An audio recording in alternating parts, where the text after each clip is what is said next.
Breaking tonight, we are just hours away from the start of the first public impeachment hearings against President Trump.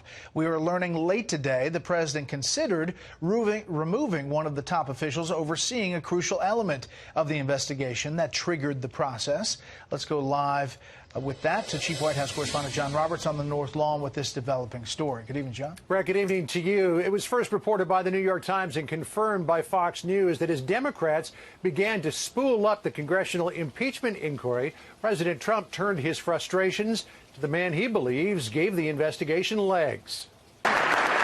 A senior administration official confirms to Fox News that President Trump had vented his displeasure with Intelligence Community Inspector General Michael Atkinson, at one point saying something to the effect of, "Can we get rid of him?" The president was frustrated that Atkinson had found the whistleblower's complaint, quote, urgent and credible, and passed it along to Congress.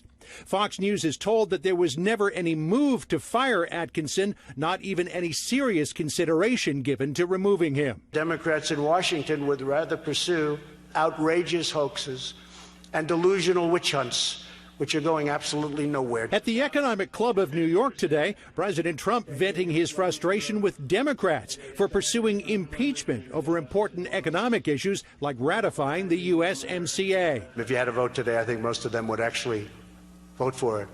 But Nancy Pelosi, nervous Nancy, has to put it out there and sign.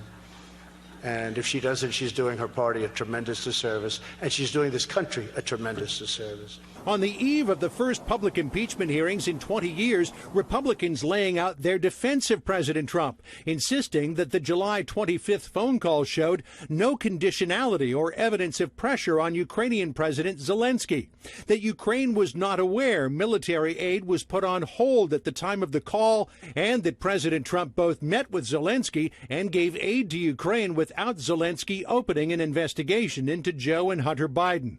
The 18-page memo concludes the evidence gathered does not establish an impeachable offense. The whistleblower at the center of the impeachment inquiry is now the subject of a whistleblower complaint. In a letter to the Intelligence Community Inspector General, a Washington law firm says their client believes the whistleblower is soliciting illicit funds on the internet to pay for legal bills. The complaint says the donations clearly constitute gifts to a current intelligence official that may be restricted because of the employee's official position. The complaint asks the IG to investigate each and every donation to determine if it is from a prohibited source or if a foreign citizen or agent of a foreign government made gifts to this intelligence official. 6,000 people have so far donated some $227,000 to the whistleblower's GoFundMe campaign. And the acting chief of staff here at the White House, Mick Mulvaney, has decided that he is not going to go to court to try to fight his subpoena from the House committees investigating potential articles of impeachment. Mick Mulvaney's attorneys advised Judge Richard Leon of the D.C. Federal District Court that he will rely on the president's guidance in not complying with the subpoena.